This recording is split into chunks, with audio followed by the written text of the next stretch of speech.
फिर स्टेडियम ही बना देते। स्टेडियम क्यों नहीं बनाया आपने गोरखपुर में? स्टेडियम ही बना देते। अगर लखनऊ राजधानी में स्टेडियम बना है, क्योंकि मैं ये बात और जगह की नहीं कह रहा हूं, मैं राजधानी के लिए कह रहा हूं, ग्रीन पार्क के लिए कह रहा हूं, कानपुर में कम से कम गोरखपुर में एक ऐसा स्टेडियम बना देते जो अंतर्राष्ट्रीय स्तर पर अंतर्राष्ट्रीय मैच करा सकता। आपको अपनी नुमाइश, अपने मेले में खाली सीटें जो छूट गई, शायद स्टेडियम खड़ा मिलता। और अगर आपने अपने यहाँ नहीं बनाया स्टेडियम, तो कम से कम क्यूटो में बना देते। माने से 10 क्यूटो कहाँ है? सत्ता पक्ष के लोग बता दें, ये क्यूटो कहाँ है? और अध्यक्ष महोदय, मैं आपसे निवेदन करूंगा, एक क्यूटो के लिए डेलीगेशन बनाइए, हम लोग जाना चाहते हैं। जब इतने मंत्री लोग जाने कहाँ घुमाए, तो क्यूटो क्यों नहीं? और क्यूटो में स्टेडियम बना दिया होता है तो अंतर्राष्ट्रीय मैच हो जाते। खैर, थोड़ा बहुत खेल का काम आपके यहाँ हो रहा है, लेकिन अभी भी गोरखपुर देवरिया महाराज के बच्चे उस स्विमिंग पूल का इंतजार कर रहे हैं। वहां इटावा और सैफी के बच्चे नहीं स्विमिंग कर रहे हैं। मेरा परिवार का कोई स्विमिंग नहीं करने जा रहा है। और आप सूची मंगवाइए, मुझे नहीं पता खेल मंत्री कौन है। अरे वो क्या करेंगे? वो क्या करेंगे? आप कुछ करोगे? अरे वो चित्रकूट में आप ही थे ना, चित्रकूट में आप ही थे ना, किससे डर के भागे थे आप? पता नहीं क्या हो गया था वहां पर, किसी को याद हो तो बताओ। आप बता दो, हमें तो याद नहीं है क्या था मामला। सोचिए आप। तो मैं ये बात इसलिए बता रहा हूं, अच्छा है कि विपक्ष पार्टी ने कोई काम किया, उसका रोक दो काम। हमें पता है आज नहीं तो कल समाजवादी लोग उस काम को पूरा करके दिखाएंगे। जो बच्चे उसमें स्विमिंग करना चाहते हैं, वो आपके घर के बच्चे हैं, मेरे घर के बच्चे हैं, गोरखपुर के हैं, महाराजगंज के हैं, देवरिया के हैं। आप क्यों नहीं शुरू कर रहे हो 5 साल से? और मैं आपको भरोसा दिलाता हूं नेता सदन, हम समाजवादियों कोई उसमें नहाने नहीं जाएंगे। आप नेता सदन आ सकते हैं उसमें नहाने।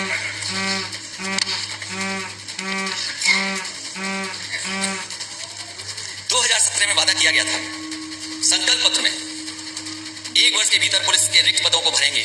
क्या हुआ उसका? यूपी के प्रमुख शहरों में शहीद रोशन सिंह आवासीय टाउनशिप की स्थापना होगी। कितने शहरों में आधा अधूरा पड़ा हुआ है?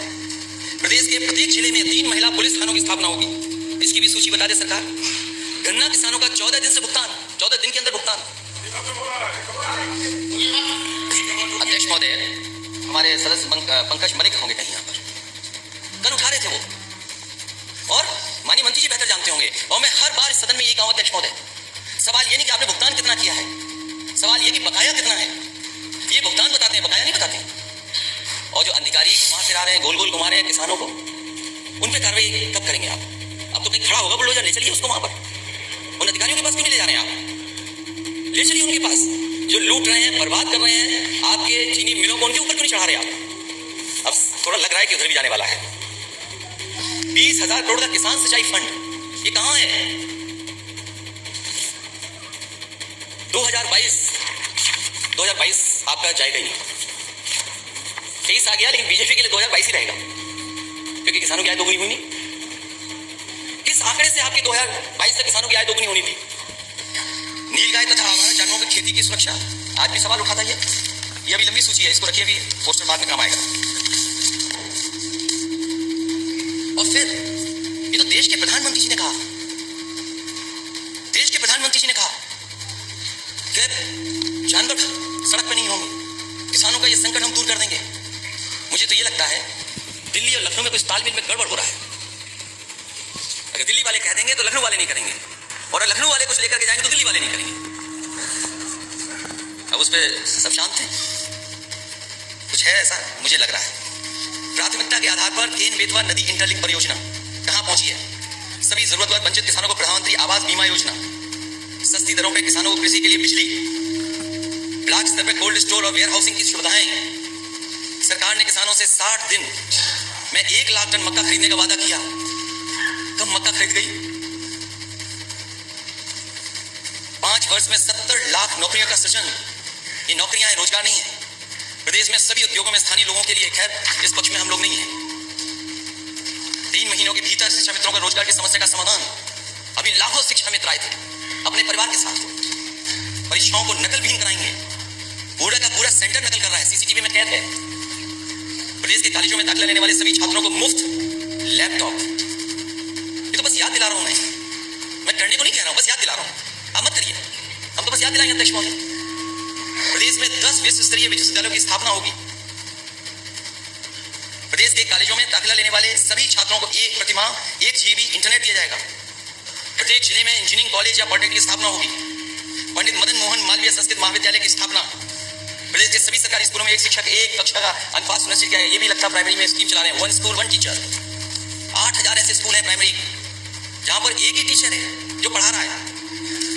प्रदेश के हर घर में 24 घंटे बिजली बनाई, 1 यूनिट नहीं। प्रदेश के हर घर में 24 घंटे बिजली। मिनी बस के माध्यम से सभी गांवों शहरों को जोड़ना, जो लोहिया ग्राम योजना चल रही है उसको भी बंद कर दिया। प्रत्येक 4 ग्राम पंचायतों में राष्ट्रीय निजी बैंकों, राष्ट्रीयकृत और निजी बैंकों की मदद से सरकार 2500 गांवों में बैंक शाखाएं सुनिश्चित कराएगी। मुझे याद है सबसे ज्यादा अगर ब्रांचेस किसी सरकार ने खुलवाई थी तो वो समाजवादी पार्टी थी, जिसने एक साथ यदि ब्रांचेस खुलवाई। कानपुर, इलाहाबाद, आगरा, गोरखपुर और झांसी में मेट्रो सेवा शुरू करेंगे। हालांकि वो बात अध्यक्ष महोदय मैं बजट में कहूंगा, लेकिन ज्यादातर बजट वो आए हैं जिसमें कहीं ना कहीं गोरखपुर के लिए बजट दिया गया मेट्रो का। नेता सदन यहाँ की मेट्रो पे तो आप बैठे होंगे उद्घाटन का उद्घाटन करने के लिए, कम से कम गोरखपुर में तो मेट्रो चलवा दो, मेरा भी निवेदन है आपसे। और हम विपक्ष के लोगों से जो आप सहयोग चाहें, एक सवाल नहीं पूछेंगे मेट्रो पे, आप मेट्रो चला दो गोरखपुर। और अपने यहाँ नहीं चला रहे तो प्रधानमंत्री जी क्या भी नहीं चला रहे, इसके लिए मैं आपको बधाई देता हूँ। प्रदेश में 6 एम्स की स्थापना होगी और आपसे बेहतर कोई नहीं जानता होगा। गोरखपुर के एम्स की स्थापना के लिए समाजवादी सरकार में ही जमीन उपलब्ध कराई गई थी और ये धमकी मिली थी कि अगर जमीन नहीं देगी सरकार तो एम्स किसी और प्रदेश को दे दिया जाएगा। और उन व्यक्ति को नेता सदन बेहतर समझते होंगे जो जमीन दी जा रही थी, जो हाईकोर्ट में पीआई कराए थे, वो किनके सहयोगी समर्थक थे। फिर मुझे मजबूरी में, क्योंकि अगर एम्स चला जाता तो बड़ी न्यूज होती, समाजवादियों का नुकसान होता। उस अथॉरिटी की अधिकारी कीमती जमीन नहीं देना चाहते थे। अध्यक्ष महोदय, कीमती जमीन बिना पैसे के देकर के वहां एम्स समाजवादियों की देन है। और वही नहीं, रायबरेली का भी देन है। रायबरेली का भी एम्स अगर किसी की वजह से बना है, अरे इतना डर के तारीफ आती है एम्स के लिए। उन्हें यह संकोच लग रहा होगा कि जो बात मैं कह रहा हूं वो सच है कि नहीं है, लेकिन नेता सदन से अच्छा कुछ नहीं बोल सकते। बोलो वो किसका आदमी था जो प्याल करके कोर्ट से जमीन उठवाया था। और एम्स रायबरेली में किसने बनाया? समाजवादियों ने जमीन दी तब जाकर के बना। और 6 एम्स की स्थापना होती, कहां है एम्स? ये एक पुराना डायलॉग है अध्यक्ष महोदय। सरकार की पहली कैबिनेट बैठक में 15 जून 2017 को यूपी की सड़कों को गड्ढा मुक्त बनाने के लिए फैसला ले लिया जाएगा। कौन सी सड़क आप गड्ढा मुक्त कर रहे थे? या वो सड़कें जो गड्ढा मुक्त हुई नहीं, वो दिखाई नहीं दे रही सरकार को? सामान्य श्रेणी के गरीब लोगों के लिए आयोग की स्थापना की होगी। प्रदेश में डॉक्टरों के रिक्त पदों को भरेंगे। प्रदेश में भ्रष्टाचार के प्रति जीरो टॉलरेंस की नीति अपनाएंगे। हाँ, नेता सदन बहुत अच्छी जीरो टॉलरेंस की पॉलिसी अपनाई गई, सरकार बंदी अपनाई गई पीडब्ल्यूडी विभाग में। अध्यक्ष महोदय, जीरो टॉलरेंस की सबसे पहले पॉलिसी सरकार दूसरी बनती, पीडब्ल्यूडी विभाग ने मानी। उसमें क्या आपको करना पड़ा वो आप बेहतर समझते हैं।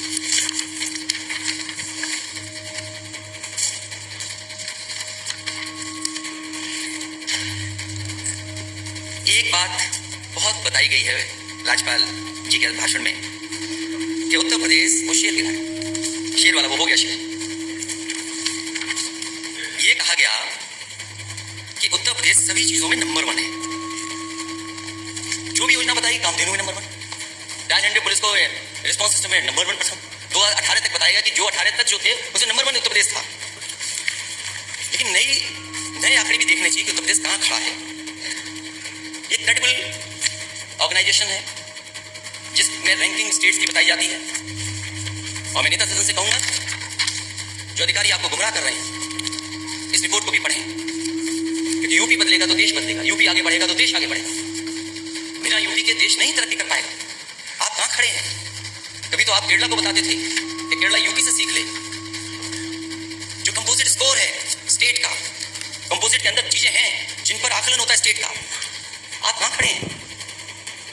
आप किस स्थान पर हैं?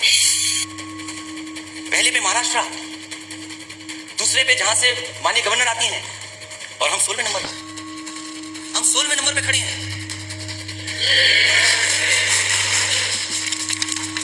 हम 16वें नंबर पे हैं। इन आंकड़ों को मानेंगे नहीं मानेंगे? इकोनॉमिक फ्रंट पर, जिसमें पर कैपिटा है, जीडीपी ग्रोथ है, इंडस्ट्री सर्विसेज है, इन्फ्लेशन है, एफडीआई है और भी कई मानक हैं, उसमें हम और आप कहां खड़े यूपी के लोग? गुजरात नंबर 1 और हम नंबर 17। नहीं, आपको नहीं अच्छी लग रही है? नहीं, आप तो वित्त मंत्री है ना। अभी आपके भी मेडिकल कॉलेज आऊंगा मैं। पेपर अभी आ रहा हूं मैं मेडिकल कॉलेज। पेपर का रेफरेंस तो बताएं, कहाँ का पेपर? अच्छा, पेपर बता दें। ये नहीं मानेंगे, इंडिया टुडे पढ़ दूं? इंडिया टुडे नहीं, पेपर को उसकी ऑथेंटिसिटी क्या है उसमें? ये ऑथेंटिसिटी आप अपने अधिकारियों से पूछ लीजिएगा। कोई जिस पेपर आप पूछिए। जिस पेपर ये इसलिए मैंने, आपने सुना नहीं लगता, आप हेडफोन लगाए नहीं थे? मैंने कहा कि ये बहुत ही क्रेडिबल एजेंसी है जिसके तहत मैं बोल रहा हूँ। जिस पेपर को कोट कर रहे हैं उस पेपर का कम से कम नाम तो बताइए। नहीं, आप अपने अधिकारी पढ़े लिखे हैं, उनसे पढ़ लेना।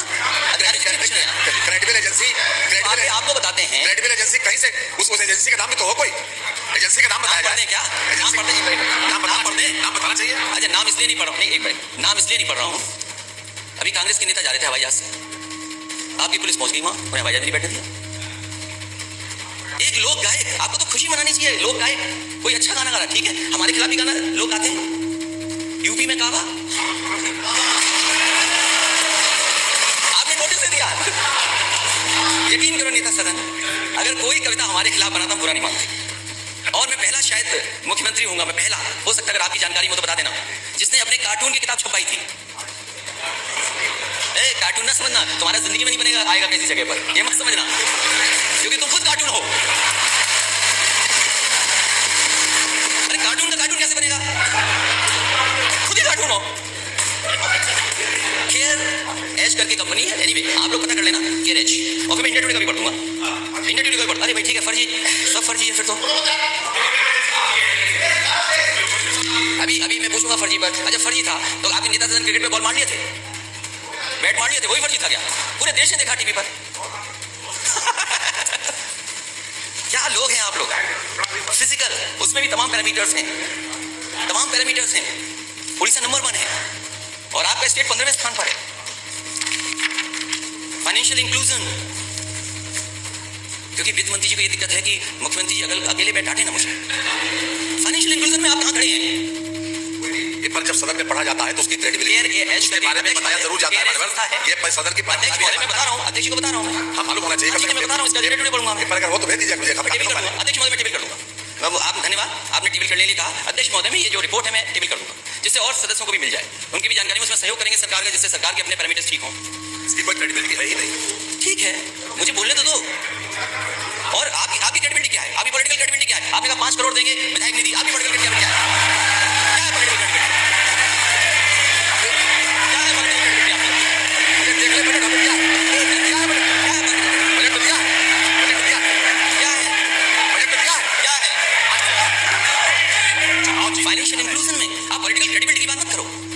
आपने जो वादा किया 2017 का, क्या है आपकी पॉलिटिकल क्रेडिबिलिटी? आप चुनाव जीत जाओ, लेकिन पॉलिटिकल क्रेडिबिलिटी नहीं है आपकी। आप चुनाव जीत सकते हो, लेकिन पॉलिटिकल क्रेडिबिलिटी नहीं है। डेवलपमेंट की क्या क्रेडिबिलिटी बताओ, कहां है आपका 20,000 फंड किसान के लिए? आपने कहां आलू खरीदा है बताओ? आप कहां आलू खरीदा आपने? 1 किलो आलू खरीदा बताइए। जो कि हमको इंगित करके बात कही जा रही है, जवाब देना जरूरी है। बोलिए, जवाब दीजिए। अध्यक्ष जी, ये इस सदन की हमने नहीं, जो हमारा संकल्प पत्र है मानवर, पहले भी संकल्प पत्र के हमने 98% वादे पूरे किए, 98%। और ये इस बार भी आया, और इस बार भी जितने वादे किए 130 वादे किए, उसमें से 110 वादों पर काम किया है। कल बाकायदा इस पर प्रेस किया गया था। यह है क्रेडिबिलिटी। अध्यक्ष महोदय, अध्यक्ष मैं अपने माननीय सदस्य को कहूंगा, एक मिनट शांत रहें। अध्यक्ष महोदय, आप क्रेडिबिलिटी बता रहे हैं कुछ, मैं बैठ जाता हूं, एक बार बताइए। सबसे बड़ी यह है कि हम जनता ने 5 साल तक हमारी सरकार को गुड गवर्नेंस के आधार पर गुमराह किया। गुड गवर्नेंस का आधार यह है क्रेडिबिलिटी। जनता की अदालत सबसे बड़ी अदालत है अध्यक्ष जी, सबसे बड़ी अदालत जनता की अदालत है। हम उसी वजह से यहाँ पर बैठे, इसी कारण यहाँ पर बैठे, और यही क्रेडिबिलिटी सबसे ज्यादा मान्य है।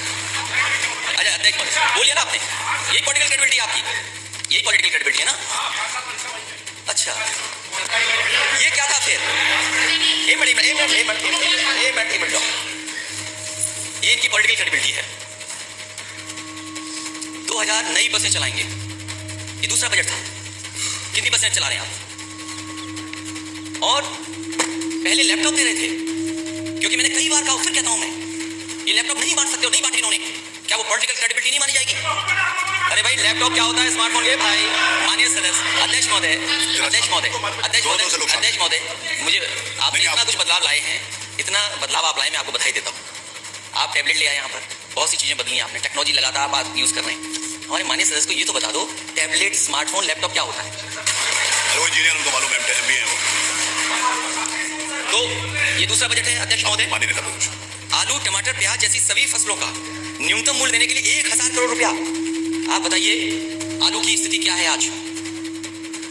पूछिए अपने माननीय सदस्य लोगों से, हमारी बात मत मानिए। क्या आलू खरीदेगा? क्या सरकार खरीदेगी आलू? क्या आलू सरकार खरीदेगी? मैं नेता सदन के बगल में बैठे वित्त मंत्री और नेता सदन से पूछा, क्या आलू आप खरीदेंगे? इतना खड़े होकर के बोल रहे थे, बोलिए आप आलू खरीदोगे कि नहीं खरीदोगे? मान्यवर खरीदा भी है, खरीदेंगे। और जो कुछ भी संकल्प पत्र वादा किया है मान्यवर, वो सभी वादे पूरे करेंगे मान्यवर। ये वादे नहीं, और जनता ने इसी बात के ऊपर चुनाव 4 चुनाव 2014, 17, 19 और 22 इसी क्रेडिबिलिटी के, यही क्रेडिबिलिटी और क्या? और क्रेडिबिलिटी का मानक क्या है? यही क्रेडिबिलिटी का मानक है। देखिए अध्यक्ष महोदय, मैं ये जानता हूँ ये आलू नहीं खरीदेंगे, मैं ये जानता हूँ, क्योंकि सरकार धोखा दे सकती है, सरकार सच्चाई किससे नहीं सामने आ सकती। आज जरूरत है आलू खरीदने की। जो आलू बेल्ट है, हमारे माननीय सदस्य में नहीं खड़ा होंगे, मंत्री हैं, कुछ लोगों की मंत्री पर छिन जाएगा, किसी की कुछ छिन जाएगा, इसलिए कोई सच नहीं बोलेगा। अकेले में अध्यक्ष जी पूछिए आलू की हालत क्या है, कोई नहीं पूछने वाला। धान में लूट हो गई, आलू में लूट होने जा रही है। और आय दोगुनी की बात कर रहे थे, 22 से 23 आ गया, किसी भी किसान के किसी फसल की आय दोगुनी नहीं हुई किसान की। और लागत का हिसाब किताब लगाइए, ये डीजल पेट्रोल अगर महंगा हुआ है तो केवल डीजल पेट्रोल नहीं महंगा हुआ है, डीजल पेट्रोल के साथ साथ हर चीज महंगी हो गई। ट्रांसपोर्टेशन महंगा हो गया, और ट्रांसपोर्टेशन महंगे का मतलब है हर चीज महंगी हो गई। एक महीने में बताइए आपने कितना डीजल पेट्रोल महंगा किया है? वो नहीं बताएंगे आप। एक नारा है सबका विकास, सबका विश्वास, सबका साथ, सबका विश्वास। नारा है सबका साथ, सबका विकास। अध्यक्ष महोदय, मैं सदन में नहीं था, अध्यक्ष महोदय हम जाति जनगणना चाहते हैं, और बिना जाति जनगणना के ये नारा आपका अधूरा है। सबका साथ कैसे होगा जब हमें और आपको नहीं पता कि हम कितने हैं आबादी में? सबका विकास कैसे करोगे आप? सबका विश्वास कैसे जीतोगे आप? और जब तक सबका प्रयास नहीं होगा ये प्रदेश आगे नहीं बढ़ेगा। मैं जाति जनगणना पर वैसे तो आजकल वो नेता हम लोगों से दूर हो गए हैं। कोई बात नहीं बोल दो, वो नींद आ जाएगी नहीं टोकेंगे तो बोलते रहने दो, कुछ तो ठीक है, नहीं तो ये कुछ और करने लगे अध्यक्ष महोदय, फिर आपको डांटना पड़ेगा। किस पार्टी के नेता हैं आप? ना पार्टी का नाम तो पढ़ लूं। आप जाति लड़ना चाहते हैं कि नहीं चाहते हैं? नहीं, जाति लड़ना चाहते हैं कि नहीं? जातिवाद लड़ना चाहते हैं, लेकिन आपने उधर से भगा दिया हमको अपने साथ से। अच्छा नहीं, चलिए वो बात हमारी आपकी हो जाएगी बात के बाद। लेकिन ये बताइए, क्या आप जाति लड़ना चाहते हैं? अरे कितने अच्छे लग रहे मंत्री बने हुए। इसी मंत्री के लिए गए थे वहां। नहीं, नाव मिलना ठीक है, नाव के लिए सर। क्या आप भी तो नेता हैं, क्या आप जाति करना चाहते हैं?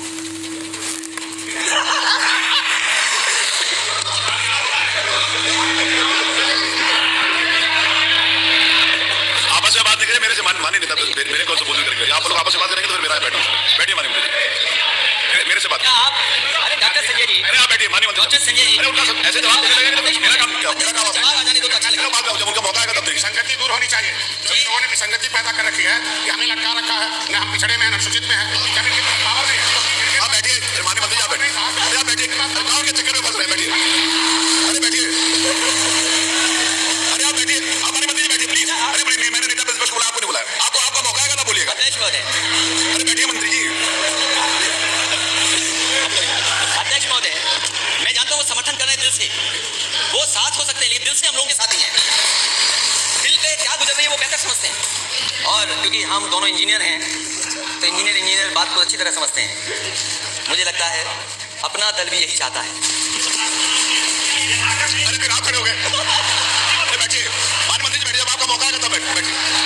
नहीं अध्यक्ष महोदय, ये बात तो अरे बात बहुत सीधी है। आप बोल रहे हो, कोई बीच में ना खड़ो, ये मेरी जिम्मेवारी है। ठीक है, लेकिन मैं अपने लिए समर्थन तो जुटा सकता हूँ। नहीं, आप बात बताइएगा तो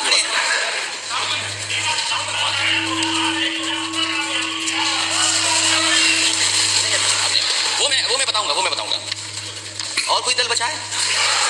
हमारे साथी सहयोगी दल आरएलडी हम और आप तो एक ही हैं। नहीं, कांग्रेस ने तो किया ही नहीं। वो जो माननीय आशीष जी ने जो सवाल पूछा उसमें मैं बोलूंगा। हमारी पार्टी की माननीय सदस्य हैं और उनका एक अपना दल है, उनकी माताजी राष्ट्रीय अध्यक्ष हैं, और जाति जनगणना पे मैं समझता हूँ आप ही सहमत हैं। वो दोनों तो एक ही है ना, अलग है। अच्छा बैठ। तो अब क्या दिक्कत है नेता सदन? मेरी आवाज नहीं आ बिहार कर सकती है अध्यक्ष महोदय। चेक करें आवाज। अध्यक्ष महोदय, जाति जनगणना अगर बिहार में हो सकती है, हमारी अगर अध्यक्ष महोदय जाति जनगणना बिहार में हो सकती है, और मैंने अपने संकल्प पत्र में लिखा था, अपने घोषणा पत्र में लिखा था, समाजवादी सरकार बनेगी तो 3 महीने के अंदर जाति जनगणना उत्तर प्रदेश की कराने का काम सरकार से होगा। और माननीय सदस्य ये सवाल जो पूछ रहे हैं, आपका सवाल ठीक है आशीष जी, माननीय सदस्य का, कि आपकी सरकार में आपने क्यों नहीं किया? मुझे याद है मैं लोकसभा में था उस समय अध्यक्ष महोदय, नेताजी से लेकर के शरद यादव जी और दक्षिण भारत के सब नेता, आदरणीय लालू प्रसाद यादव जी, और दक्षिण के जितने दल हैं, कांग्रेस पार्टी के अंदर जितने लोग थे, बहुत सारे लोग ये चाहते थे कि जब सेंसस हो रहा है तो जाति जनगणना हो उसमें। उसके लिए लोकसभा में कई बार धरने पर आवाज उठाई गई, और उस समय कांग्रेस की लीडरशिप ने आश्वासन दिया था कि हम जाति जनगणना कराएंगे। पता नहीं क्यों उस सेंसस में नहीं किया गया। जब दोबारा सेंसस होने जा रहा है, इसलिए हमारी फिर मांग है कि जाति जनगणना होनी चाहिए, क्योंकि कांग्रेस की अकेली सदस्य हैं और हमारे गठबंधन के सहयोगी भी हैं। बहुजन समाज पार्टी भी उन्होंने बोला नहीं कि नहीं, उन्हें पूछ के आना पड़ेगा। वो सहयोगी उन्होंने बताया नहीं किया। उन्होंने आश्वासन दिया था, प्रधानमंत्री और सभी लोगों ने, कांग्रेस के वरिष्ठ नेताओं ने आश्वासन दिया था, हमने आश्वासन पर भरोसा कर लिया। इसलिए समाजवादी पार्टी इस पक्ष में है और बहुत सारे दल इस पक्ष में है, और उत्तर प्रदेश की जनता चाहती है कि जाति जनगणना हो। आखिरकार सरकार पीछे क्यों हट रही है? और अगर आप जाति जनगणना के खिलाफ हैं तो आउटसोर्स व्यवस्था के खिलाफ क्यों नहीं है? आप प्राइवेटाइजेशन के खिलाफ क्यों नहीं है?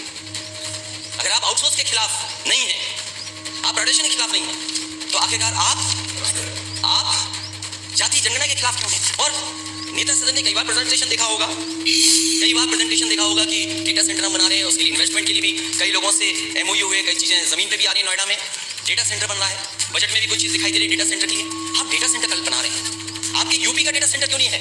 और फिर जाति जनगणना हो जाएगी, उसमें क्या दिक्कत है आपको? लेकिन हम समाजवादी लोग इसके पक्ष में हैं कि जाति जनगणना होनी चाहिए। $1 ट्रिलियन इकोनॉमी, यात्रा बहुत दूर दूर गए थे लोग, मुझे नहीं पता सबसे दूर कौन से लोग गए थे, सबसे दूर कौन गया था? कई घंटों की हवाई यात्रा से गए थे लोग, कई देश होकर के आए हैं, $1 ट्रिलियन इकोनॉमी की बात आज भाषण में आई है। 1 साल तो चला गया, अब 4 साल बचे। दिल्ली की सरकार को सहयोग नहीं कर रही जितना करना चाहिए, और अगर दिल्ली की सरकार ने सहयोग किया होता तो आप न जाने कहां और पहुंच गए होते। आपने क्या कदम उठाया $1 ट्रिलियन इकोनॉमी के लिए? और किस किस देश गए थे आप? कई देश होकर के आए हैं आप। एक डेलीगेशन गया यूनाइटेड स्टेट्स गया था, मुझे नहीं पता, नहीं वो निकाले थे बात, आगे नहीं गिरा, मेरे पास है, वो कुछ और चीज थी। एक डेलीगेशन गया यूनाइटेड स्टेट्स, एमओयू कर लिया कई हजार करोड़ का, बाद में पता लगा वो यूनिवर्सिटी ही नहीं। नेता सदन, इनकी क्लास लीजिए आप। कौन गया था वहाँ यूएस? नेता सदन कौन गया था? कौन यूएस गया था? ठीक है, थैंक यू। यूएस गए थे, यूनिवर्सिटी से एमओयू कर लिया, लेकिन यूनिवर्सिटी है ही नहीं वहां पर। लेकिन मैं नेता सदन ये समझता हूँ, ये मानता हूँ मैं, जो भी गया हो उसे दोबारा प्रयास करना चाहिए। कोई तो आ जाए यूएस यूनिवर्सिटी, जब हम आप अपनी यूनिवर्सिटियों को नहीं बेहतर कर पा रहे हैं, उस स्टैंडर्ड पे नहीं खड़ा कर पा रहे हैं। हालांकि नेक के बारे में आपने बोला है कि 2 यूनिवर्सिटियों का अपग्रेडेशन हुआ है, लेकिन 84 यूनिवर्सिटियों में केवल 2 ही क्यों हुई और क्यों नहीं हुई? उनके लिए भी प्रयास होता। मैं तो नेता सदन से कहूंगा, जो यूएस गई थी टीम, उसको दोबारा यूएस भेजिए आप, और तब तक वापस मत आने देना जब तक वो किसी अच्छी यूनिवर्सिटी से एमओयू न कर ले आए।